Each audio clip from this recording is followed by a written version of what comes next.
Hello, welcome to this episode of Dialogue Out Loud. My name is Terresa Wellborn. I am the new poetry editor for Dialogue, and it is my joy to introduce James Dewey, a poet who has published recently in Dialogue. He's had his poetry as well appear in various journals. Together also with Robbie Taggart, James manages at Come Follow Me Poetry on Instagram, where they publish weekly poems in dialogue with sacred texts. Originally, he is from Boise, Idaho, and currently is living in Bogotá, Colombia. James, welcome. Thank you so much, Teresa. Thank you. What else would you like to share with our readers about yourself? Just by way of introduction, I think, you said I'm from Boise. That's the most important thing. My wife gets tired of hearing it. I say it's the greatest city in the United States. But I haven't lived there for a really long time. I've spent most of my adult life living overseas. And I think that's really shaped who I am. I'm currently living in Colombia because I work at the U.S. Embassy here as a deputy spokesperson. I should say that my views that I'll express here do not necessarily represent those of the U.S. government. But I have had a I've had a really wonderful. That's a weird way to say it, but I've had a really wonderful career. I've been surprised. I came into the Foreign Service not really sure what it meant to be a Foreign Service officer, and I've lived all over the world, both as a student, as a missionary, and now as a Foreign Service officer for about 15 years. And it's a big part of, I think, why and how I see the world. And so we're currently here in Colombia, and we love it. If you have never been to Colombia, I invite you to come. It's an amazing place, and a place that's really opened up in the last 5 years. Awesome. It is on my bucket list. Good. Okay, so part of kind of getting into more of your writing, would you mind sharing with us and reading your poem, Heavy Seeds? Could you share that with us? I'd be happy to. Yeah, I'd be happy to. This poem is called Heavy Seeds, and it starts with the part of a verse from Alma 24:19 in the Book of Mormon. It says, "They buried the weapons of war for peace. Berry seeds these with covenant grit, shrill songs on our lips as we circle the pit, clank seeds clanging as we cry file by, big plant rain, I will not, nor will I.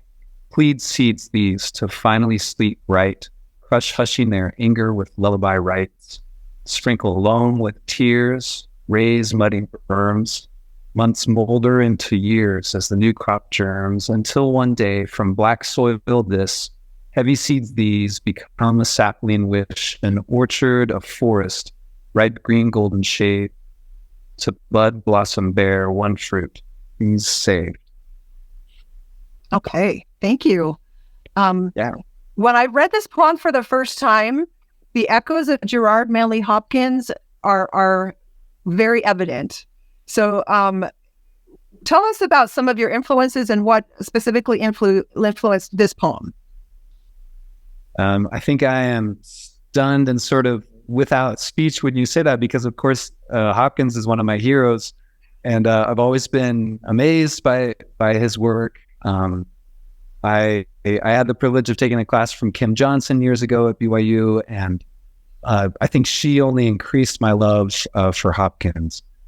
And one of the pleasures, I think, of reading Hopkins is not just the spiritual connectivity that he evokes constantly, but also the connectivity with the physical world. And there's just the challenge of reading his words out loud.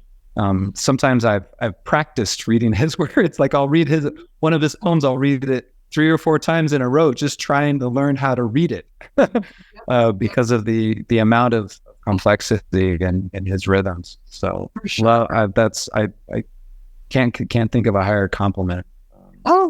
In terms of other people that I really admire, I love. I had a real man crush on Leon Lee for years. I love his work. I remember when I was at BYU, he came to BYU and I followed him around like to every event that he gave at BYU and had him personally sign like all copies in his work that I had at the time. I love his focus on love and his focus on I don't know, there's something transcendental, I think, about his work. I also really love Langston Hughes. I especially admire the rhythms that and just the way he speaks so often in a plain voice that's very clear, easy to access. But I feel like there's always multiple layers there that are worth repeating over and over again. And likewise, I love Lucille Clifton. Clifton, yes. How neat and yet how plump her poems are, and just how impactful, right? Yeah, just a little bit, and it goes and it goes and it keeps going. So, but there's I have her blessing the boats on my wall right here. Oh, really? Blessing the boats. I love that one. I know it's super popular, but no, that's cool. She's like, do you like Annie Dillard? Are you familiar with her writing? I'm not familiar with Annie Dillard.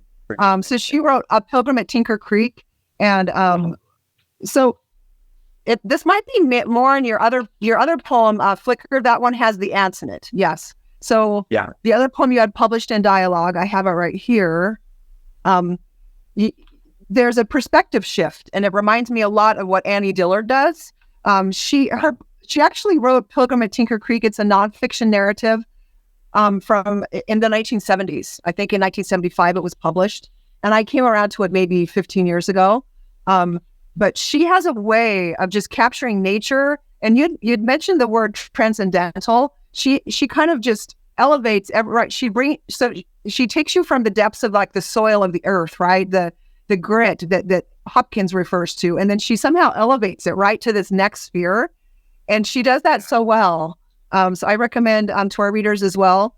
Pilgrim at Tinker Creek is a holy writing as well. Yeah, mundane, but then the holy kind of in the interstices, where they intersect, right? The intersection of mundane with holy, which I feel like you play with a little bit, and then Hopkins does. Different writers that we admire.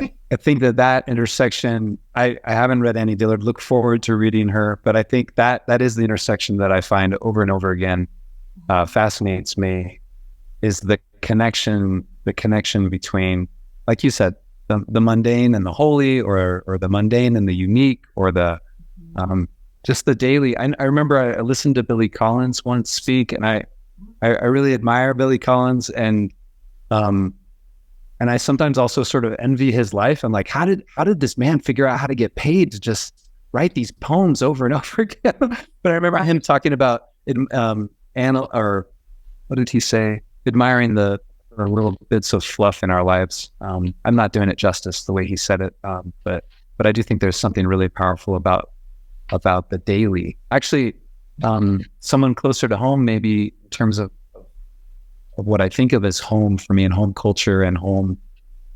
religion. I think of Darlene Young's poems. I think she does an amazing job of that, of investigating the daily and the weekly and the monthly and the mundane, and then and then pulling out the holy strands in that carpet. For sure, yeah. Okay. What about any other favorite contemporary poets? Any other contemporaries that you? There's also some people I have the way I practice poetry is every day I try to read a few poems, and so, and definitely before I write, I always try to read other people, and so like I'm constantly sort of picking up new names. One of the people I found myself reading recently, I'm gonna have to look her up on Instagram really quick. But she's somebody who, as soon as I read her work, I was like, oh my gosh, I have to know more. Oh wow. Sani Atsiti Gonzalez, you know her work? I don't. Mm-mm. I will have to look. Been really impressed with her work. Anyway, so always looking for new people. Sometimes I'm combing through just a journal online, like poetry or really a number of different journals online, just kind of looking for different poets. And when I find one that I like, I just will go ahead and read a few more poems or even get into a whole book of poems by a particular. Cool. Sorry, that's not a very satisfying answer. Great. Okay, so my next question. So you do some collaborative work, is that right? You have collaboration with Robbie Taggart. Could you explain to us kind of that process? For those of our readers that may not know, Robbie Taggart is Associate Professor of Ancient Scripture at BYU. He has a PhD in theological leadership. Robbie and I met a few years ago, and we started to correspond. And then in the summer of 2022, I was going to stay here and work in Colombia all summer while my wife and my daughter went home to the United States. And I knew that their leaving was going to be hard for me. It was going to be the longest that I had been apart from my family since I married Shari. And I have a tendency toward depression and anxiety, and I wrestled with that really my whole adult life. And so it was kind of like in Silver Linings Playbook when they say like, I need a plan. And that's how I was. I was like, I need a plan. And before you go, babe, I really need a plan. I need to figure out how I'm going to survive mentally and emotionally and spiritually while you're gone. And I said, maybe I'll read the whole Book of Mormon again, just start to finish, kind of ramrod through it and find some strength there. And she encouraged me to think more about my poetry. She said, well, what if instead of just reading the Book of Mormon, what if you read the Book of Mormon and as you were reading, you wrote a poem, for every chapter or for every story that caught your eye. Oh. And I liked that idea. I thought, oh, that's a really good idea. And I started doing it. I started writing poems about introduction to the Book of Mormon, about the 3 witnesses, about the 8 witnesses. And I was sort of making my way through. And then she said, but what if you followed Come Follow Me? And so at the time we were studying the Old Testament with the Come Follow Me weekly lessons. And I was like, that's a good idea. She said, but you should publish them. You shouldn't just write them. You should publish them. And I was like, no. Because at least for me, my process with poetry had always been like, maybe the initial poem would come quickly, but then it would sometimes be weeks or months or even years before I could say, this poem is done, and really feel good about it being finished. Yeah. And so the idea that I would somehow write a poem and then publish it week to week to me sounded terrifying. And I remember thinking, well, maybe I'll think about like what we're going to study next year is New Testament. And maybe I could start writing the poems now so that I could start revising them and wanting to share perfect products. And she was like, no, you should just start now and start publishing now. And I was like, no, this is a bad idea. That was really scary to me.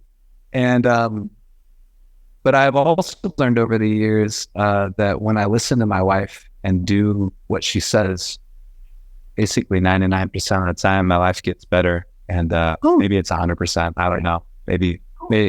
And I kept thinking about what she was saying. I thought I should do what she said. I should give it a try. And so I called up Robbie and I was like, Robbie, what if we tried to write a poem every week and publish it every week about whatever we're studying and Come Follow Me? And it was so funny because Robbie was like, I'm already doing that. And I post it on Facebook and every week and nobody reads it. Oh, wow. And I said, oh, well, do you want to do that with me? And he was like, of course, let's do it. He said, set it up, let's go. And so we started this little Instagram account. And if you'll forgive me, I guess this is a long answer, but for me, the very first time that I tried to do this, we were reading about Elijah. It just happened to be that week where we were reading about Elijah and how he goes and sits underneath the broom tree and he just wants to die. And then he goes on, he moves on eventually. He has that incredible experience where the ravens feed him. And anyway, I remember sitting in our kitchen, which is just on the other side of this wall, and my wife and daughter are gone, and I'm trying to write this poem, and I'm just weeping as I'm imagining and thinking what it must have been like for Elijah to be under that broom tree and be disconsolate and to really just want to die. And so the first line of the poem is, meet me under the broom tree at the corner of can't and done. And I don't know. And then it just went on from there. And for me, it was such a powerful experience. And there's really that little Come Follow Me poetry account has become for me this incredible impetus for writing and practicing and confronting my own perfectionism. Like it is every week. It's a little terrifying to be like, I don't know what I'm going to write. I guess I got to read the scriptures. I guess I got to dig in and try to find something I connect with, and then I'm writing and I'm like, oh, that's no good. Or, and then sometimes it gets near the end of the week and I'm like, I still don't have anything. I don't know what I'm going to publish. But more often than not, it's also a really powerful spiritual practice that draws me toward the Savior as I try to also listen to the guidance of the Spirit and say, what could I write about? And maybe even sometimes I go to God in prayer and say, God, is there a particular thing you want me to focus on this week? Mm-hmm. Is there a poem you want me to write? Is there a poem you want to give me? And that's been a really amazing thing. And then, of course, the community that we've started to build, which is a small community, but it's a really loving community. And I've had so many people write to me and write to Robbie, write to us on that and say, oh, thank you so much for this. That changed the way I thought about this story. I've never thought about this story that way. And some of the poems are funny, and a lot of the poems are digesting the scriptures. But it's been a really wonderful project for us. And we finished the Old Testament together, Robbie and I did.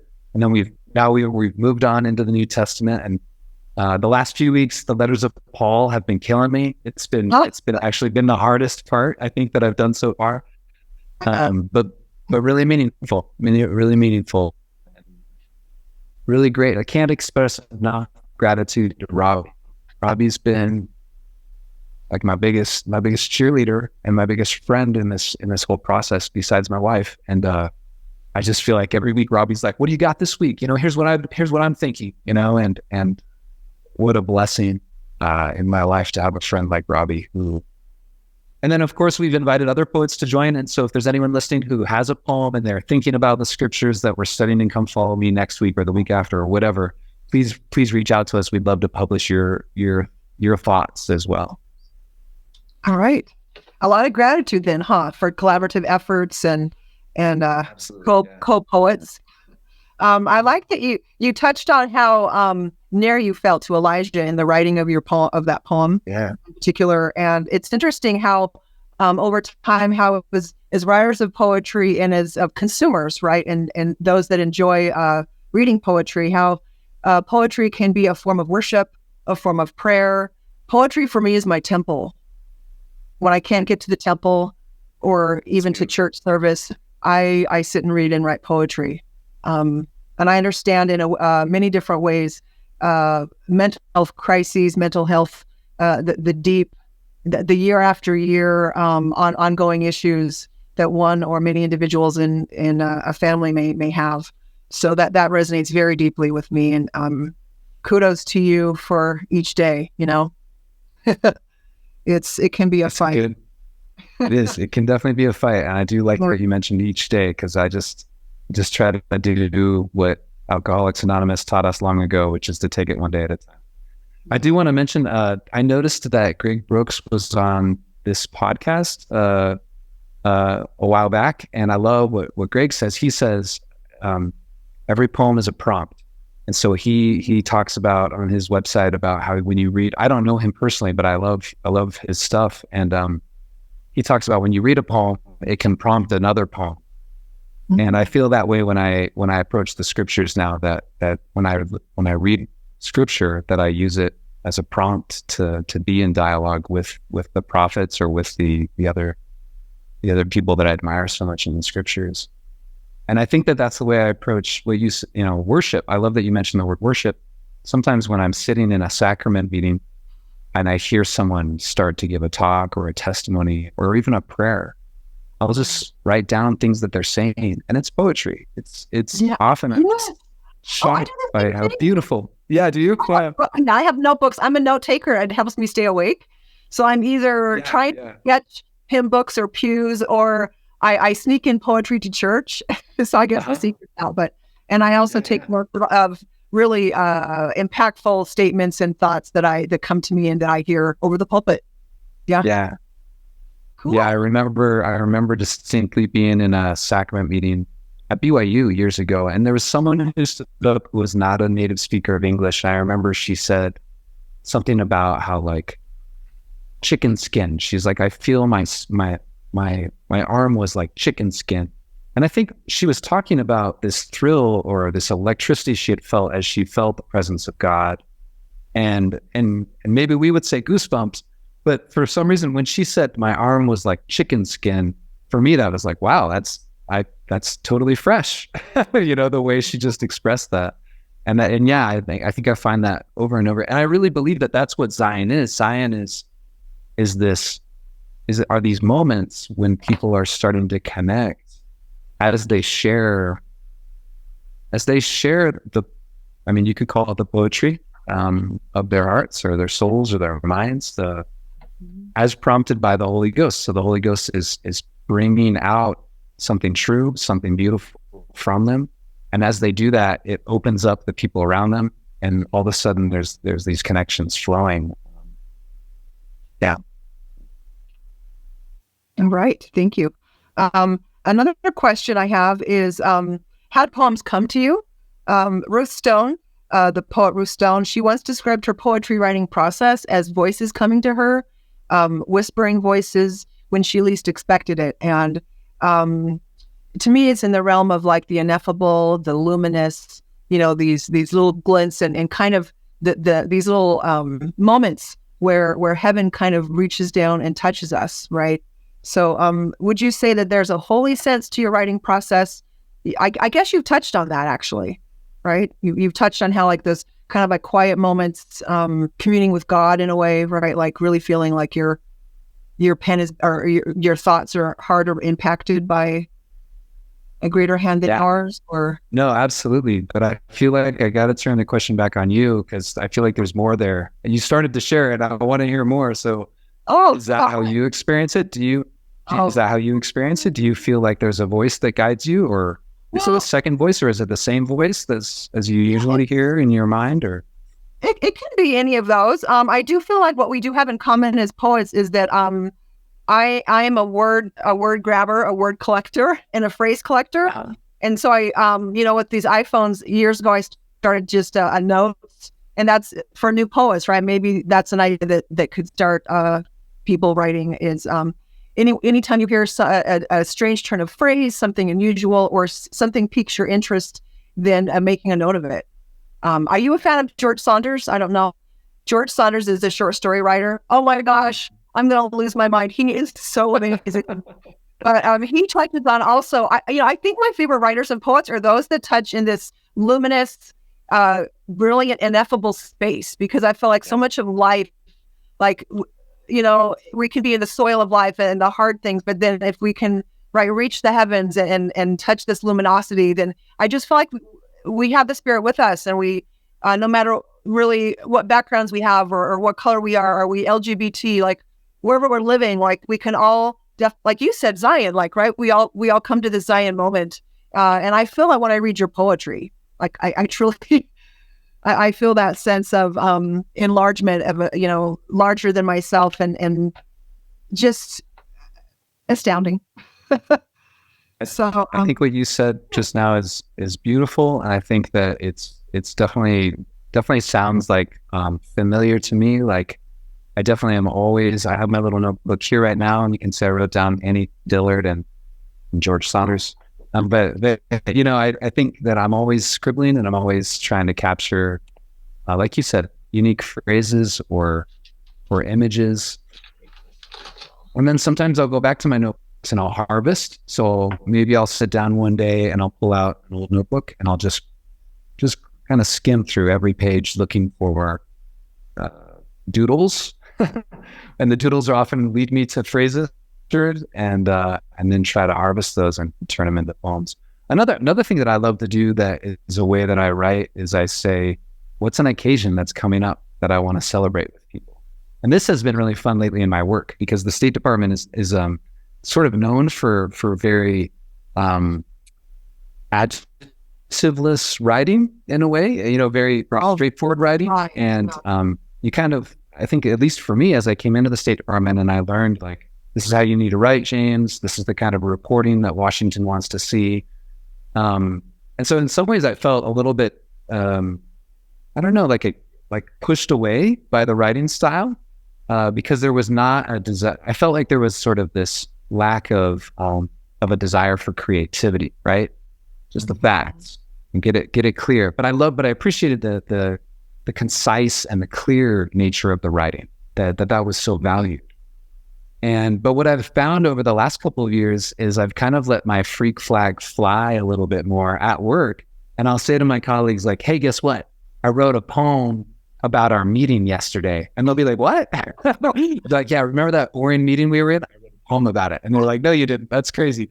And then I'll read it to them, or I'll say, oh, remember that VIP visitor we had a few weeks ago? I wrote a poem about, what she said.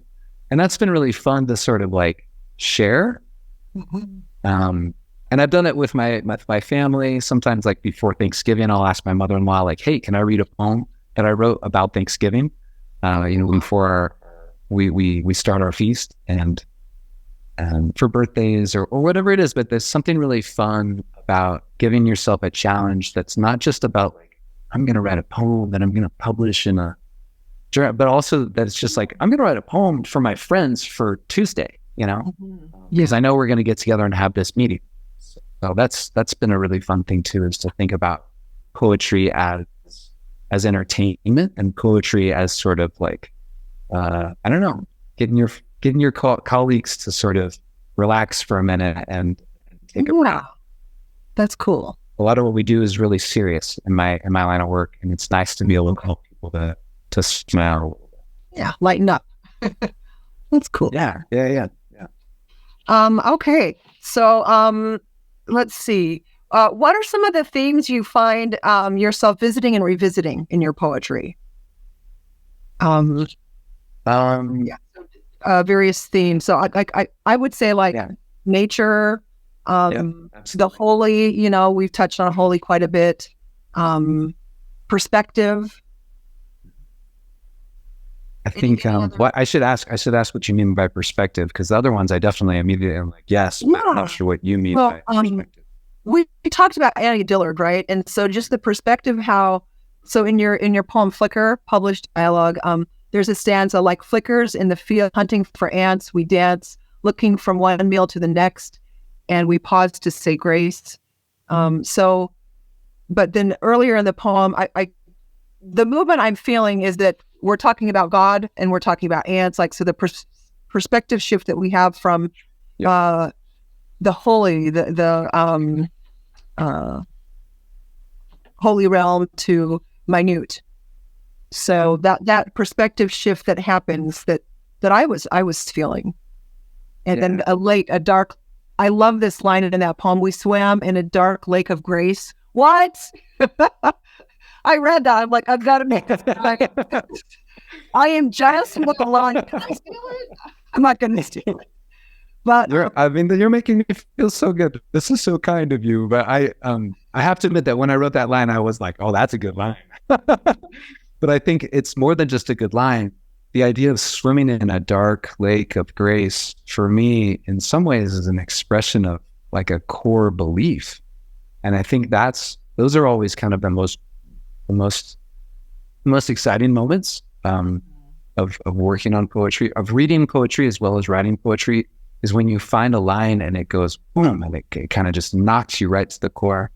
My father-in-law is a person that I admire very much, both my mother-in-law and my father-in-law. And he talks about bathing in the pure love of Christ, and how important it is that we regularly bathe in the pure love of Christ. And so I think I can imagine that somewhere in my subconscious, maybe that was coming partly from him. And also, the poem at the start of that particular poem, I say with gratitude to Adam S. Miller and Ryan W. Quinn. I think probably a lot of listeners are familiar with Adam Miller and his this idea of original grace. And I even wrote to Adam after I wrote this poem, and I was like, hey man, I wrote this poem and I'm going to dedicate it to you. Is he a colleague of yours? No.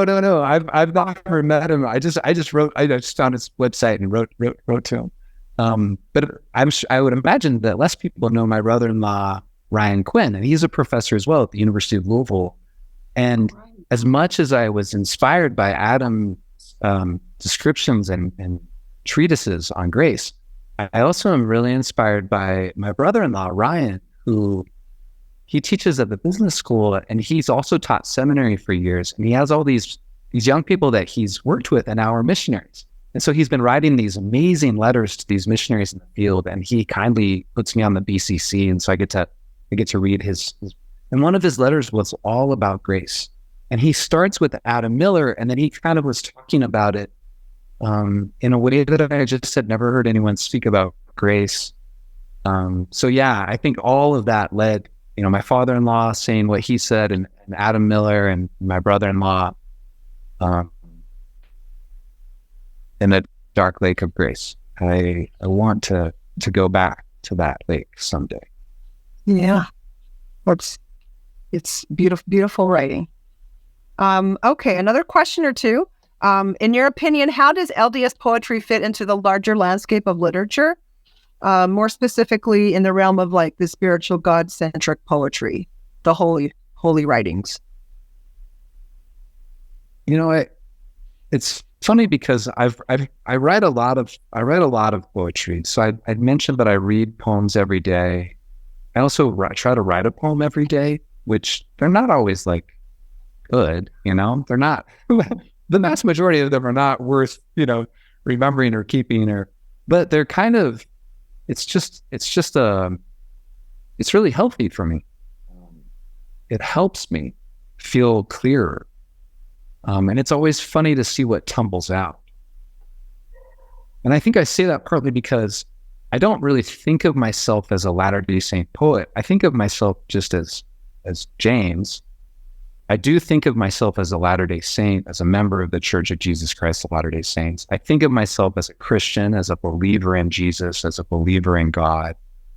And I admire other poets who take on the godly and the divine and wrestle in that space.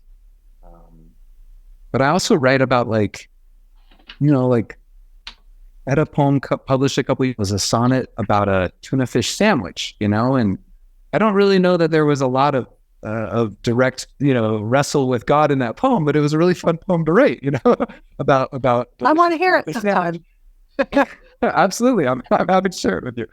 And I think, I think part of what I love about poetry is just how flexible it is.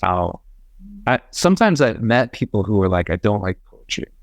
And in my mind, I'm like, no, that's crazy. That's like saying you don't like music, or like you don't like the world or something. Like maybe you just haven't visited, your part of the world yet. Maybe you just haven't heard the type of music that you really are going to love yet. And that's how I feel about poetry. It's just like, maybe you just haven't heard the poem for you yet. And I remember when I was at BYU, my friend Deja Early and I set up this group called the Poetaster Project. And is she a friend of yours? She's a dear friend. Her. Yeah. Oh my gosh. She's amazing. She's amazing. And Deja. I reviewed one of her books for Dialogue. Oh wow. Okay. Yeah. What book was that? Gosh. Anyway, yeah. Her what's that? And she has a poem about a cockroach on the floor. It's amazing how it's like cursiving around her. She's a great writer. I love her. She's the best writer. Pardon, but yeah. But I met Deja the first time I met Deja was at this little group that we were starting. And so every week for a couple of years, we would get together with other people who were interested in poetry, and we would read poems, write poems, share them with each other. We would read poems by other people we admired. And then on Valentine's Day, we would always do a poetry slam together. And I don't know, now I can't remember why I mentioned all that. Well, what I was going to say is, I think, at one of those poetry performances, a guy came up to me at the end, and he was someone I knew from a different context. And I don't remember now what that was. But I remember he came up to me and he said, "Oh, I'm so glad that you were here, because my girlfriend made me come, and I don't like poetry, and I didn't want to come. But I wanted to say yes to her." he's like, but I loved it. This was so fun. Like, this was so cool to listen to you guys read your poems about love. And some of them were funny and some were silly and some were serious. And that experience, I think, left me feeling like this desire to be a cheerleader for poetry, and I think that's why I try to inject it into my work. I have another friend whose name is Daniel, who also works at the State Department, and he does this so well. And he's the one really who inspired me. He said, James, why don't you bring more poetry into your work? And I remember I laughed. I was like, what are you talking about, Daniel? Like, where we work. We work at the State Department. Yeah. And I was like, no. It's like, no. He's like, I find that people love it when I share my poems with them,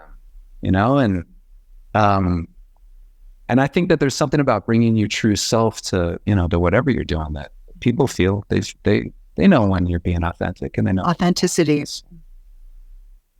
Yeah. I like what I'm hearing you say. Of course, I'm a fangirl of poetry. It's interesting how poetry kind of has had its moment, right, in the last few years with a lot of, it was like Instagram poetry with like a younger generation. I do think poetry is a form of meditation. We talked about it being prayer or temple. Like it's a very holy sphere that I think people feel like they have to be a card-carrying member to be, right, to either get it or to have someone decipher it for them or translate it. And for the people that don't, that aren't into poetry, it's like, what would I say to them? One thought would be, poetry is just, it's life-changing. It's the essence of everything that you can put into a thumbnail, right? You can put into a thimble, something so small and intangible, and yet it can be as encompassing as the universe. So it's hard to be elegant with or eloquent with what I'm trying to say with that. Just that it's opened for me worlds of wonder and has not ceased to amaze me, all these years. Okay, so same here. And I think, if you don't mind, I want to respond to that, because I think what you said is really true. And I think that poetry right now has a more valuable place than maybe it ever has in recorded history, because we're just inundated with so much information, so much noise. The purpose of poetry is to distill things down into the most important, even if it's a sonnet about a tuna fish sandwich, it's crafting it down into what are the most important elements of that tuna fish sandwich, right? That's worth recording and expressing. And I don't know, there's something quiet and meditative about poetry. And sometimes the way I approach poetry is I just read it, and I read it out loud. And sometimes I get to the end of it, I'm like, I don't think I understood that at all. Let me try again. And then I go, oh, sorry. And then I go back and I read it again. And I think for me, that's also the connection back to scripture and holy things, is that's often how holy things are, the holiest things, the most meaningful things. And whether or not your worldview includes like a belief in a God, I think there is something about that. There's something about saying, I'm going to slow down and I'm going to read it again.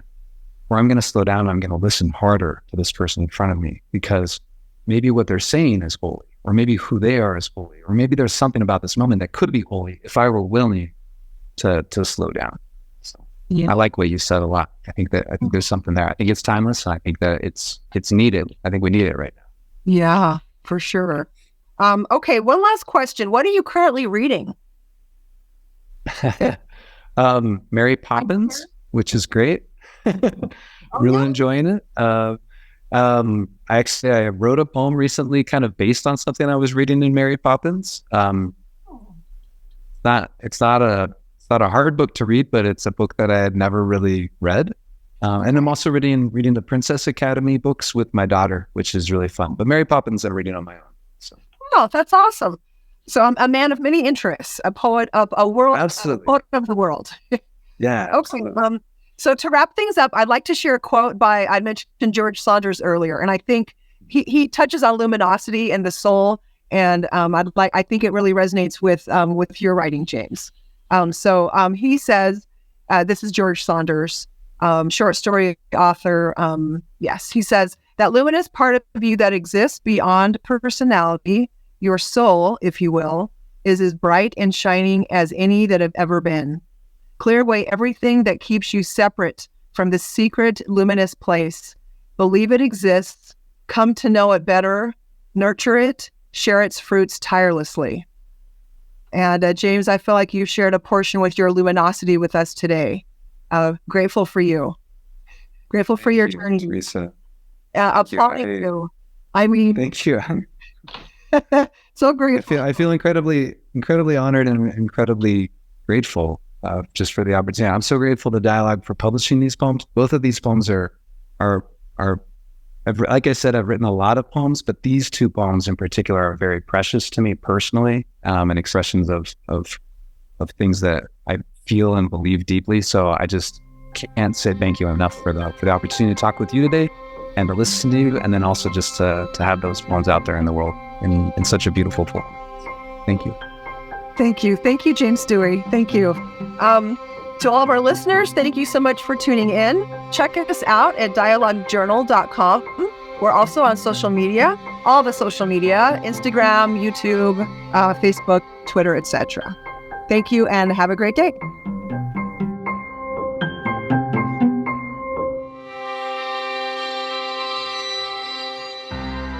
Greetings. My name is Rebecca DeSchweinitz, and I'm thrilled to serve as a board member at the Dialogue Foundation and as one of the hosts of Dialogue Gospel Study. In each episode, which we record live the second and fourth Sunday of every month, we welcome esteemed speakers from a variety of backgrounds to share their insights and perspectives on the Come Follow Me lessons. Our aim is to spark meaningful conversations about the scriptures, to connect them to our personal experiences and to our understandings and explorations of the gospel. To stay in the loop with our upcoming lessons and this opportunity to engage with Mormon thought, culture, and belief, be sure to visit dialoguejournal.com and sign up for our newsletter. By doing so, you'll receive updates and timely links to join our live stream lessons. Additionally, you can catch up on our past guests and episodes by subscribing to Dialogue Journal on YouTube, Facebook, or wherever you listen to podcasts.